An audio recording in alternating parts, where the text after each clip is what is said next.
রাসেলের কথা বৃষ্টি আর কিছু বলল না। নাস্তা শেষ করে কলেজের জন্য বের হলো রাসেলের সাথে। রাস্তায় তেমন কিছু চোখে পড়লো না রাসেলের, তাই রাসেলের মনে মনে ভাবলো এইসব হয়তো বৃষ্টির মনের ভুল। বৃষ্টিকে কলেজে নামিয়ে দিয়ে রাসেল ওর অফিসে চলে গেল। বৃষ্টি কলেজের গেটের ভিতরে ঢুকতেই একটা মেয়ে দৌড়িয়ে এসে বৃষ্টিকে জড়িয়ে ধরলো। তারপর বলল, ওই বৃষ্টি, এত দেরি করে এলি কেন?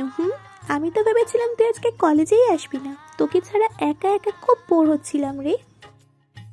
মেয়েটার কথা শুনে বৃষ্টি মেয়েটার থেকে নিজেকে ছাড়িয়ে বলল, আমারও তোকে ছাড়া কলেজে খুব বোরিং লাগে রে বর্ষা। বাসায় ভাইয়া আর ভাবির সাথে গল্প করতে করতে লেট হয়ে গেছে, চল ক্লাসে যাই। তা তো যাবি, তার আগে তোকে একটা গুড নিউজ দেওয়ার আছে বৃষ্টি।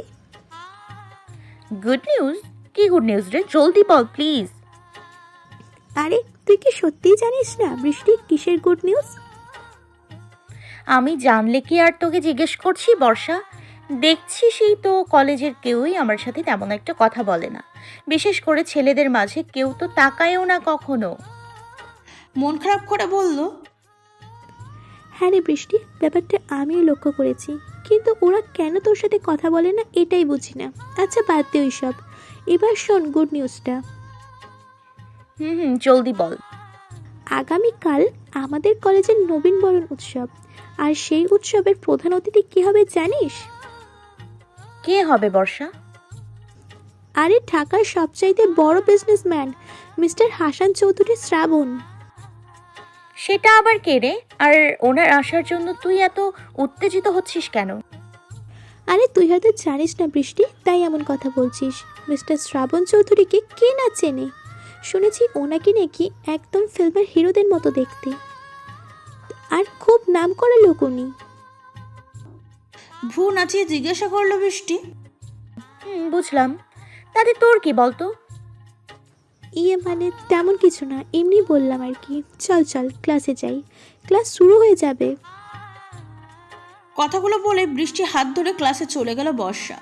কলেজে ভর্তি হওয়ার পর বর্ষা নামের এই মেয়েটি বৃষ্টির একমাত্র বন্ধু হয় কলেজের মাঝে। তাছাড়া বৃষ্টির সাথে কলেজের কেউ ভালো করে কথা বলে না পর্যন্ত। এমনটা সবাই কেন করে তা আজও অজানা বৃষ্টি আর বর্ষার। এদিকে রকিং চেয়ারে বসে বৃষ্টির একটি ছবি হাতে নিয়ে এক নজরে ছবির দিকে তাকিয়ে আছে শ্রাবণ। তারপর শ্রাবণ বৃষ্টির ছবিতে একটা চুমু এঁকে দিয়ে বলতে লাগলো, কালকে প্রথম আমি তোমার সামনে আসবো জান, প্রথমবারের মতো দেখবে তুমি আমায়। আজ অবধি শুধু আড়াল থেকে দেখেছি তোমায়, কিন্তু কাল তোমার সামনে আসবো আমি। তুমি একমাত্র সেই মেয়ে যার জন্য পাহাড় পরিমাণ ভালোবাসা বাসা পেতেছে আমার এই বুকে, যার কথা প্রতিটা মুহূর্তে নিঃশ্বাসে নিঃশ্বাসে মনে পড়ে এই পদ্মেজাজি শ্রাবণের। দুবার জীবন বাঁচিয়েছ তুমি আমার। তোমার দিকে কেউ চোখ তুলে তাকলেও সহ্য করতে পারি না আমি। তাই ছেলেটাকে নিজের হাতে শেষ করেছি আমি, যে তোমার দিকে বাজে নজরে তাকিয়েছিল, তোমার হিজাবে হাত দিয়েছিল, তোমায় বাজে কথা বলেছিল। ওর সেই হাতের প্রতিটা আঙ্গুল একটা একটা করে কেটেছি আমি। যে চোখ দিয়ে তোমার দিকে বাজে নজরে তাকিয়েছিল সেই চোখ দুটো উপড়ে নিয়েছি আমি। যে জিহ্বা দিয়ে তোমার বাজে বাজে কথা বলেছিল সেই জিহ্বা কেটে নিয়েছি আমি। যে মাথায় বাজে চিন্তা নিয়ে তোমায় পাওয়ার কামনা করেছিল সেই মাথায় আমি গুলি করে ঝাঁঝরা করে দিয়েছি। তুমি শুধু আমার বৃষ্টি, তুমি শুধুই এই শ্রাবণের। তোমায় দু চোখে ভোরে দেখার, তোমায় স্পর্শ করার, তোমায় নিয়ে স্বপ্ন দেখার সব কিছুর অধিকার শুধুই শ্রাবণের, আর কারো নয়। আর কেউ যদি তোমার দিকে চোখ তুলো তাকাও না, সেই চোখটা আমি উপড়ে নেব। লাভ ইউ বৃষ্টি, আই লাভ ইউ লট। কথাগুলো বলে বৃষ্টির ছবিটাতে চুমু এঁকে দিল শ্রাবণ। তারপর ছবিটি বুকের মাঝে চেপে ধরলো। এটা ওর প্রতিদিনের অভ্যাসে পরিণত হয়েছে। এমনটা করলে নাকি শ্রাবণের অশান্ত মনে শান্তি আসে। কলেজ টাইম শেষ হলে ক্লাস থেকে বেরোতে বেরোতে বর্ষা বলল, কি রে বৃষ্টি, কালকে কি পড়বি বলতো? কি পড়বো মানে প্রতিদিন যা পড়ি, বই।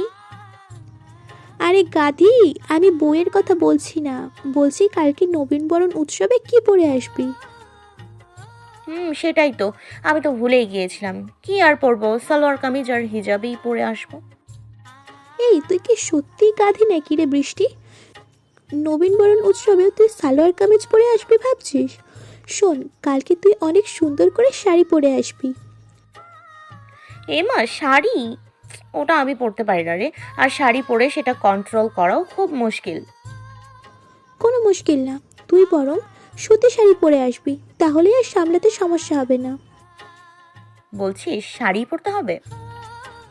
হ্যাঁ ম্যাম, আপনাকে শাড়ি পরেই আসতে হবে, না হলে কিন্তু সবার মতো আমিও তোর সাথে কথা বলবো না। যথা আজ্ঞা ডিয়ার, তাই হবে। আমি কালকে শাড়ি পরে আসবো। আচ্ছা এখন আসি রে, অনেক দেরি হয়ে গেল। ওকে জানু, কালকে সকাল 10টায় মনে করে শাড়ি পরে চলে আসিস কিন্তু। হুম। কথা বলতে বলতে বৃষ্টি আর বর্ষা কলেজের গেটের কাছে চলে আসলো। সেখানে আগে থেকেই রাসেল বৃষ্টির জন্য দাঁড়িয়েছিল। বৃষ্টি এসে রাসেলের মোটরসাইকেলে উঠে বসে বাড়ির পথে রওনা দিল। আর অন্যদিকে এতক্ষণ আড়াল থেকে একজন বৃষ্টিকে দেখছিল আর ওদের কথা শুনছিল। ওদের কথা শুনে শ্রাবণ বাঁকা হাসলো আর মনে মনে বলল, আমার জানতে তাহলে কালকে শাড়ি পরে আসবে। এমনিতেই তো ওর রূপে আমি ঘায়েল। এই মেয়ে শাড়ি পরলে ওকে কেমন লাগবে কে জানে। বাসায় পৌঁছে ফ্রেশ হতে চলে গেল বৃষ্টি। ফ্রেশ হয়ে ডাইনিং টেবিলে এসে ওর ভাইয়াকে উদ্দেশ্য করে বলল, আচ্ছা ভাইয়া, এই হাসান চৌধুরী শ্রাবণটা কে? বৃষ্টির কথা শুনে ওর ভাইয়া অবাক হয়ে বলল, মিস্টার শ্রাবণ চৌধুরী ঢাকা শহরের টপ বিজনেসম্যান, পাশাপাশি উনি ঢাকা শহরের ডনও বলতে পারিস। ওনার সাথে টক্কর দেওয়ার মতো বিজনেসম্যান আর কেউ নেই। ওনার সাথে যে বিজনেস পার্টনার হিসেবে কাজ করে সে অল্প সময়ে টপে উঠে যায়। আমার অনেক শখ জানিস ওনার সাথে বিজনেস করার, বাট আমার মতো ছোট বিজনেসম্যানের সাথে কি আর ওনার মতো লোকের যায় বল? কিন্তু তুই হঠাৎ ওনার কথা কেন জিজ্ঞেস করছিস বৃষ্টি?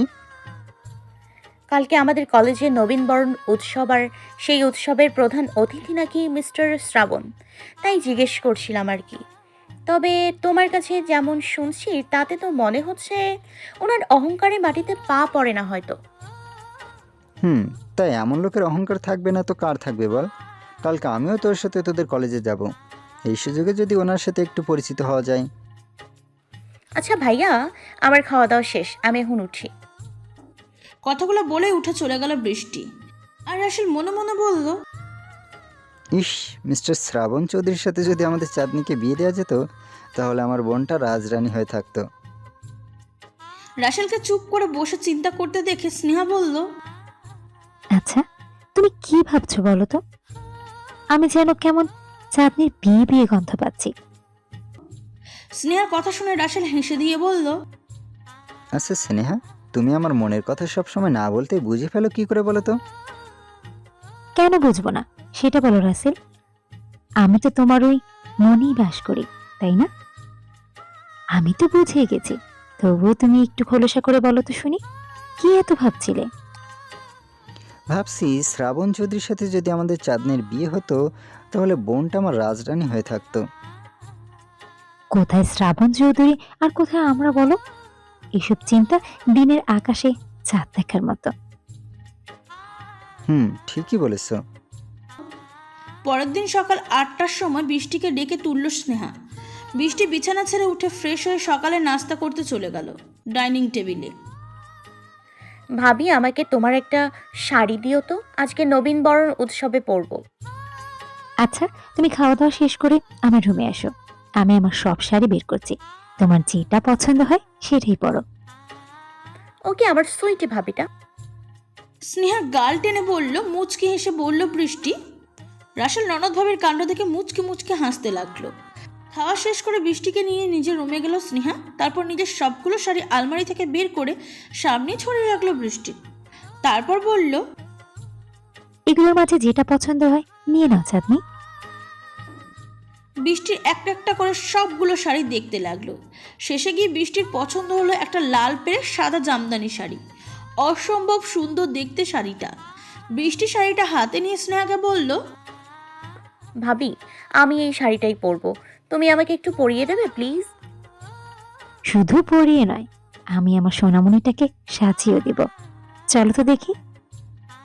তারপর বৃষ্টিকে শাড়িটা অনেক সুন্দর করে পরিয়ে সাজাতে লাগলো স্নেহা। চোখে গাঢ় করে কাজল, ঠোঁটে গাঢ় লিপস্টিক, কানে লাল পাথরের গোল্ডেন ঝুমকা, গলায় ম্যাচিং নেকলেস, দুহাত ভর্তি করে লাল সাদা কাচের চুড়ি, চুলগুলো খোপা করে তাতে বেলি ফুলের গাজরা পরিয়ে দিল স্নেহা। তারপর বৃষ্টিকে সাজানো হলে সামনে দাঁড় করিয়ে বলল, ইস, আমার সোনা আপুটাকে কি সুন্দর লাগছে, একদম লালপুরি, কারো নজর না লাগে।